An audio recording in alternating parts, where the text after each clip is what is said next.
வணக்கம். RailTel corporation of India அவங்க IPO announce பண்ணியிருக்காங்க. விரைவாக ஐபிஓ தகவல் பார்க்கலாம். முக்கியமான டிஸ்க்ளைமர், நான் செபி ரெஜிஸ்டர்ட் அட்வைசர் கிடையாது. இந்த வீடியோவில் என்னுடைய பார்வைக்கு கம்பெனியுடைய ரெட் ஹெரிங் ப்ராஸ்பெக்டஸை வாசித்து என்ன பாசிட்டிவ்ஸ் என்ன நெகட்டிவ்ஸ் அப்படின்னு எடுத்துரைக்கிற வீடியோ மட்டுமே. முதலீடு செய்யுங்கன்னு சொல்கிற வீடியோ கிடையாது. எந்த ஒரு முதலீட்லையும் ரிஸ்க் இருக்கும். ரிஸ்க் புரியாமல் இன்வெஸ்ட் செய்யாதீங்க. ரிஸ்க் புரியலன்னா தயவு செஞ்சு இன்வெஸ்ட்மெண்ட்டை தவிர்த்துருங்க. வீடியோவில் கம்பெனியை பற்றி விரைவாக பார்க்கலாம். ஐபிஓ டீட்டெயில்ஸ் பார்க்கலாம். இந்த இன்வெஸ்ட்மெண்ட் எவ்வளோ வருது, அதை வச்சு கம்பெனி என்ன செய்ய போகிறாங்க, அது மற்றும் கடன் மற்றும் மற்ற ஃபினான்ஷியல் ரேஷியோஸை கேல்குலேட் செய்கிறதுக்கு ஒரு முயற்சிக்கலாம். ரீட்டைல் இன்வெஸ்டர்ஸ்க்கு எவ்வளோ பர்சன்டேஜ் அலோகேஷன் இருக்குது, ஷேர்ஸ் ஏதாவது ப்ரொமோட்டர்ஸ் பிளட்ஜ் பண்ணியிருக்காங்களா அப்படின்ற விஷயங்களை விரைவாக பார்க்கலாம். வீடியோக்குள்ளே போகிறதுக்கு முன்னாடி நம்ம ருப்பி டிரைவர் சேனலை சப்போர்ட் பண்ணுற அனைத்து நல்ல உள்ளங்களுக்கும் நன்றி. வீடியோ பிடிச்சிருந்ததுன்னா தயவு செஞ்சு லைக் பண்ணுங்கள், தெரியாதவங்களுக்காக ஷேர் பண்ணுங்கள். ரெயில்டெல் கார்ப்பரேஷன் ஒரு information and communications technology infrastructure provider. CRISIL அறிக்கைப்படி இந்த கம்பெனி இந்தியாவில் நியூட்ரல் டெலிகாம் இன்ஃப்ராஸ்ட்ரக்சர் ப்ரொவைடரில் ஒரு ஒன் ஆஃப் த லார்ஜஸ்ட் ப்ரொவைடர்ஸ்ன்னு சொல்லியிருக்காங்க. இந்த கம்பெனி இந்திய அரசாங்கத்தின் கீழ் வரக்கூடிய ஒரு கம்பெனி. மினி ரத்னா கேட்டகரி 1 கீழே வரக்கூடிய ஒரு கம்பெனி. இந்தியன் ரயில்வேஸ் கீழே வரக்கூடிய ஒரு கம்பெனி இது ரெயில்டெல் கார்ப்பரேஷன். இந்த கம்பெனியுடைய முக்கிய நோக்கம் என்ன அப்படின்னு பார்க்கும்போது, ஆல்ரெடி இருக்கிற ட்ரெயினுடைய டெலிகாம் சிஸ்டமை மேம்படுத்துறது, ஆப்ரேஷன் மற்றும் சேஃப்டிக்காக. இது மட்டும் இல்லாமல் ரயிலோட ட்ராக் வழியாக ஆப்டிக் ஃபைபர் கேபிளை லே பண்ணிட்டு ப்ராட்பேண்ட் இந்தியா முழுவதும் வழங்குவதும் இவங்களோட ஒரு சேவை. ஆப்டிக் ஃபைபர் நெட்வொர்க் பார்த்தீங்கன்னா 59,098 ரூட் கிலோமீட்டர்ஸை கவர் பண்ணியிருக்காங்க. இதில் 5,929 ரயில்வே ஸ்டேஷன்ஸ் அடங்கும் அப்படின்னு கம்பெனி சொல்லியிருக்காங்க. இந்த கம்பெனி யூஸ் பண்ணுற டெக்னாலஜி பார்த்தீங்கன்னா DWDM டெக்னாலஜி, இன்டர்நெட் புரோட்டோகால் மற்றும் மல்டி புரோட்டோகால் லேபிள் ஸ்விட்சிங் வழியாக கம்யூனிகேஷனை மேம்படுத்துகிறாங்க இந்தியன் ரயில்வேஸ்க்காக. இது மட்டும் இல்லாமல் இவங்க டேட்டா சென்டர்ஸை ஆப்ரேட் பண்ணுறாங்க. குருகிராம், ஹரியானா, செகந்திராபாத் மற்றும் தெலுங்கானாவில் அவங்க டேட்டா சென்டர்ஸை ஆப்ரேட் பண்ணிட்டு வராங்க. இது தவிர அவங்க செய்கிற வேறு ப்ராஜெக்ட்ஸ் பார்த்திங்கன்னா வீடியோ சர்வைலன்ஸ் சிஸ்டம்ஸ் செய்கிறாங்க ஸ்டேஷன் மற்றும் ட்ரெயின்குள்ளார. இது தவிர பேசஞ்சர்ஸ்க்காக ஃப்ரீ வைஃபை செட்டப் இவங்க தான் செய்கிறாங்க. நமக்கு தெரியும் கூகுள் ஆல்ரெடியே அந்த மாதிரி சர்வீசஸை பண்ணிட்டு வராங்க. இவங்களும் வைஃபை ஸ்டேஷன்ஸில் செய்கிறாங்க. அது மட்டும் இல்லாமல் கண்டென்ட் ஆன் டிமாண்ட், எப்படி நம்ம ஃப்ளைட்ஸில் ஒரு பேசஞ்சருக்கு முன்னாடி ஒரு டிவி இருந்து அவங்க அந்த கண்டென்ட்டை சூஸ் பண்ணி அந்த என்டர்டெயின்மெண்ட் பர்பஸ்க்காக பண்ணுறாங்களோ, அது மாதிரி இவங்க ட்ரெயினுக்கு பண்ணுறதுக்கான ஒரு முயற்சியிலையும் ஈடுபட்டு இருக்காங்க. சுருக்கமாக சொல்லணும்னா இந்த கம்பெனி ரயில்வேஸ்க்காக டெலிகாம் மற்றும் ஐடி இன்ஃப்ராஸ்ட்ரக்சர் ப்ராஜெக்ட்ஸை நடத்தி வராங்க. கம்பெனி வழங்கக்கூடிய சர்வீசஸை 4 தலைப்பின் கீழ் கொண்டு வந்திருக்காங்க. விரைவாக அதை பற்றி நம்ம பார்க்கலாம். முதல் தலைப்பு டெலிகாம் நெட்வொர்க் சர்வீசஸ். இதன் கீழே தான் ரெயில் வயர் அப்படின்ற திட்டத்தின் கீழ் ஸ்டேஷன்ஸை வைஃபை பண்ணுறாங்க இந்த கம்பெனி. இது தவிர NLD services, national long distance services, இது வழியாக லீஸ்ட் லைன்ஸ் வழியாக அவங்க டேட்டாவை அனுப்புகிறாங்க. Multimedia data, audio, video, fax போன்ற டேட்டாவை அனுப்புறதுக்கு உதவுறாங்க. ISP services, internet services provider, internet leased line வழியாக ப்ராட்பேண்ட் இன்டர்நெட் வழங்குறாங்க. இரண்டாவது தலைப்பு டெலிகாம் இன்ஃப்ராஸ்ட்ரக்சர் சர்வீசஸ். இதன் கீழே பாசிவ் இன்ஃப்ராஸ்ட்ரக்சர், அதாவது ஸ்டோரேஜ், பவர், கூலிங் மற்றும் செக்யூரிட்டி கொடுக்குறாங்க. பாதுகாப்பு, அந்த சர்வர்ஸ்க்கு பாதுகாப்பு மற்றும் நெட்வொர்க் எக்யூப்மெண்ட்ஸ்க்கு பாதுகாப்பு கொடுக்குறாங்க. இது தவிர டிஜிட்டல் வீடியோ சிக்னல்ஸை அனுப்புறதுக்கு உதவுறாங்க. யாருக்குன்னு பார்த்தீங்கன்னா கேபிள் ஆப்ரேட்டர்ஸ்க்கு. மூன்றாவது தலைப்பு managed data centre and hosting services. இதன் கீழே இவங்க ஆப்ஸை ஹோஸ்ட் பண்ணுறாங்க. க்ளவுட் கம்ப்யூட்டிங், டிசாஸ்டர் ரிகவரி போன்ற விஷயங்கள் எல்லாமே இதன் கீழே தான் வருது. இது தவிர TPaaSன்னு ஒன்று இருக்குது, டெலி பிரசன்ஸ் ஆஸ் அ சர்வீஸ். இதன் வழியாக ஹை டெஃபினிஷன் வீடியோ கான்ஃபரன்சிங் ஃபெசிலிட்டிஸையும் செய்கிறாங்க. சைபர் செக்யூரிட்டியும் இதில் உள்ளடங்கும். நான்காவது தலைப்பு ப்ராஜெக்ட்ஸ். நம்ம முன்னே பார்த்துருந்தோம் சில ப்ராஜெக்ட்ஸ் பண்ணுறது, அதாவது surveillance projects, wifi projects, tendering மற்றும் ஆக்ஷன், கண்டென்ட் ஆன் டிமாண்ட், இதெல்லாமே இதன் கீழே. இந்த 4 கேட்டகரி ஆஃப் சர்வீசஸில் எது கூடுதலாக இவங்களுக்கு ரெவென்யூ கொடுக்குது அப்படின்னு பார்க்கும்போது டெலிகாம் நெட்வொர்க் சர்வீசஸ் தான் இவங்களுக்கு கூடுதலாக ரெவென்யூ தருது. இந்த கம்பெனி வழங்கக்கூடிய சர்வீசஸ்க்கு காம்படிட்டர்ஸ் இருக்கா? காம்படிஷன் எப்படி இருக்குது அப்படின்னு பார்க்கும்போது கண்டிப்பாக இருக்குது. நம்ம முன்னே சொன்ன மாதிரி கூகுள் ஆல்ரெடி சில ஸ்டேஷன்ஸை வந்து வைஃபை பண்ணிக்கிட்டு இருக்காங்க. அதே மாதிரி இந்த மொபைல் ஆப்ரேட்டர்ஸும் இந்த கம்பெனி கொடுக்கக்கூடிய சேவையில் சில சேவைகள் வழங்கக்கூடிய நிலைமையில் இருக்காங்க. ஸோ அவங்களும் இந்த கம்பெனிக்கு ஒரு காம்படிட்டர்ஸாக கருதப்படும். ஐபிஓ தகவல்கள் விரைவாக பார்க்கலாம். ப்ரைஸ் பேண்ட் பார்த்தீங்கன்னா ₹93 lower band, ₹94 upper band. 155 units குறைந்தபட்சம் நம்ம வாங்கணும். அதுக்கப்புறம் 155 வாங்கலாம். அப்போது அப்பர் பேண்டில் ஒருத்தர் இதுக்கு அப்ளை பண்ணணும் அப்படின்னா ₹14,570 செலவு செய்ய வேண்டியது இருக்கும். இந்த ஐபிஓவில் ஃப்ரெஷ் இஷ்யூ எதுவும் கிடையாது.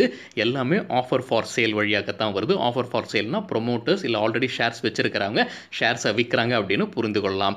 எவ்வளோ ஷேர்ஸ் வருது அப்படின்னு பார்த்தீங்கன்னா 8.7 கோடி ஷேர்ஸ் கிட்டத்தட்ட இந்த ஐபிஓவில் செல் ஆக போகுது. ஸோ ஒட்டுமொத்தமாக அதுதான், ஏன்னா ஃப்ரெஷ் இஷ்யூ எதுவும் கிடையாது. ஸோ இது அப்பர் பேண்டில் மல்டிப்ளை செஞ்சால் வரக்கூடிய காசு பார்த்தீங்கன்னா ₹819.2 கோடி கிட்டத்தட்ட இந்த ஐபிஓ வழியாக ஃபண்ட் ரைஸ் பண்ண போகிறாங்க கம்பெனி. சரி, யார் இந்த ப்ரொமோட்டர்ஸ் இதில்னு பார்க்கும்போது பிரசிடென்ட் ஆஃப் இந்தியா தான் ப்ரொமோட்டர்ஸாக இருக்காங்க. கவர்மெண்ட் ஆஃப் இந்தியா வழியாக மினிஸ்ட்ரி ஆஃப் ரயில்வேஸ் வழியாக தான் அதை ஹேண்டில் பண்ணுறாங்க. ஸோ அவர் தான் செல் பண்ண போகிறாங்க ஷேர்ஸை. இந்த ஐபிஓக்கு அப்புறமாக எவ்வளோ பர்சன்டேஜ் ஷேர்ஸ் இந்த ப்ரொமோட்டர்ஸ் வச்சுருப்பாங்கன்னு பார்க்கும்போது நான் கால்குலேட் செஞ்சபடி பார்க்கும்போது 72% வந்ததுங்க. அது இன்னொரு முறை சரிபார்க்க வேண்டும். சரிங்க, என்ன டைம் டேபிள் இருக்குது ஐபிஓக்குன்னு விரைவாக பார்க்கலாம். ஐபிஓ ஓப்பன் செய்கிற தேதி February 16, 18 முடிஞ்சிடும். 23 ஃபைனலைஸ் ஆகிடும். 24 ரீஃபண்ட் செய்யப்படும்னு சொல்லியிருக்காங்க. ஷேர்ஸும் 24 டெபாசிட் செய்யப்படும். 26 போல் ட்ரேட் ஆகிறதுக்கான வாய்ப்புகள் இருக்குது அப்படின்னு கம்பெனி சொல்லியிருக்காங்க. சரி, ப்ரொமோட்டர்ஸ் யாருன்னு நமக்கு இப்போ தெரியும். மினிஸ்ட்ரி ஆஃப் ரயில்வேஸ் கீழே வழியாக பிரசிடென்ட் ஆஃப் இந்தியா தான் ப்ரொமோட்டர்ஸாக இருக்காங்க. ஏதாவது ஷேர்ஸை ப்ளட்ஜ் பண்ணியிருக்காங்களா ப்ரொமோட்டர்ஸ்னு பார்க்கும்போது இல்லை அப்படின்னு சொல்லியிருக்காங்க. ஸோ அது ஒரு பாசிட்டிவான நியூஸ் தான். சரிங்க, வரப்போகிற காசை வச்சு என்ன பண்ண போகிறாங்க கம்பெனின்னு பார்க்கும்போது ஃப்ரெஷ் இஷ்யூ எதுவும் கிடையாதுங்க. ஆல்ரெடி ப்ரொமோட்டர்ஸ் கையில் இருக்கிற ஷேர் தான் விற்க போகிறாங்க. ஸோ அது எல்லாமே ப்ரொமோட்டர்ஸ்க்கே போய்டும். கம்பெனிக்கு எந்த காசும் வராது இந்த ஐபிஓ வழியாக. இந்த ஐபிஓவில் ரீட்டைல் இன்வெஸ்டர்ஸ்க்கு 35% ரிசர்வேஷன் இருக்குது. நான் இன்ஸ்டிடியூஷனல் போர்ஷனுக்கு 15%, QIB போர்ஷனுக்கு 50% அலோகேஷன் இருக்குது. இப்போ நம்ம ஸ்க்ரீனில் பார்த்துக்கிட்டு இருக்கிறது கம்பெனியுடைய கடந்த 3 ஆண்டுக்கான ஃபினான்ஷியல் டேட்டா. அவங்க ரெட் ஹெரிங் ப்ராஸ்பெக்டஸ்லேருந்து எடுத்துருக்கிறது. 3 வருஷம் டேட்டா தான் கொடுத்துருக்காங்க. 5 வருஷம் டேட்டா இருந்தால் நல்லாயிருக்கும். இதில் முக்கியமாக கவனிக்க வேண்டியது எல்லா நம்பர்ஸும் மில்லியன் ருபீஸில் கொடுத்துருக்காங்க. ரெவன்யூ ஃப்ரம் ஆப்ரேஷன் அதிகரிச்சிருக்கு. இது ஒரு லைன் ஐட்டமும் டீட்டெயிலாக பார்க்குறதுக்கு முயற்சிக்கலாம். ஸோ ரெவன்யூ ஃப்ரம் ஆப்ரேஷன் அதிகரிச்சிருக்கிறது பாசிட்டிவான நியூஸ் தான். ஒரு கவனிக்க விஷயம் பார்த்தீங்கன்னா profit before tax financial year 2020க்கு கம்மியாக இருக்குது ஃபினான்ஷியல் இயர் 2019 கம்பேர் பண்ணும்போது. ஆனால் ப்ராஃபிட் ஆஃப்டர் டேக்ஸ் அதிகரிச்சிருக்கு. இது ஏன் அப்படின்னு பார்க்கும்போது டிஃபர்ட் டேக்ஸ் வழியாக கொஞ்சம் பணம் ரீஃபண்ட் வந்திருக்கிறதுக்கான வாய்ப்புகள் இருக்குது. அதனால தான் ப்ராஃபிட் ஆஃப்டர் டேக்ஸ் அதிகமாக இருக்குது ஃபினான்ஷியல் இயர் 2020-19 கம்பேர் செய்யும்போது. ரெவன்யூ ஃப்ரம் ஆப்ரேஷன் அதிகரிக்கிறது நல்ல பாசிட்டிவான நியூஸ் தான். ஆனால் எவ்வளோ அதிகரிக்கிறதுன்னு பார்க்கும்போது 2018 2020 CAGR வழியாக பார்க்கும்போது 7.8% அதிகரிச்சிருக்கு. அதே பார்த்தீங்கன்னா 2019 20 மட்டும் பார்க்கும்போது 12.44% அதிகரிச்சிருக்கு ரெவன்யூ ஃப்ரம் ஆப்ரேஷன்ஸ். சரி, ப்ராஃபிட் ஆஃப்டர் டேக்ஸ் எவ்வளோ அதிகரிச்சிருக்குன்னு பார்க்கலாம் விரைவாக. 2018 2020 CAGR வழியாக பார்க்கும்போது வெறும் 2.6% மட்டுமே அதிகரிச்சிருக்கு. அதே ஃபினான்ஷியல் இயர் 2019 20 பார்க்கும்போது 4.2% அதிகரிச்சிருக்கு ப்ராஃபிட் ஆஃப்டர் டேக்ஸ். சரிங்க, ROE மற்றும் ROCE விரைவாக பார்க்கலாம். ரிட்டர்ன் ஆன் ஈக்விட்டி மற்றும் ரிட்டர்ன் ஆன் கேபிட்டல் எம்ப்ளாய்டு இது எவ்வளோ அதிகமாக இருக்கோ அவ்வளோ நல்லது கம்பெனிக்கு இரண்டுமே. ஸோ ROE பார்த்தீங்கன்னா எல்லாமே 10.7 கிட்டத்தட்ட 3 வருஷமும் மெயின்டைன் பண்ணிக்கிட்டு வராங்க கம்பெனி. ROCE பார்க்கும்போது 13.3 இருந்திருக்கு 2018 வருஷத்தில். 2019 அதிகரிச்சிருக்கு 17.5. அதுக்கப்புறம் திருப்பியும் இறங்கி இருக்குது 2020 14%.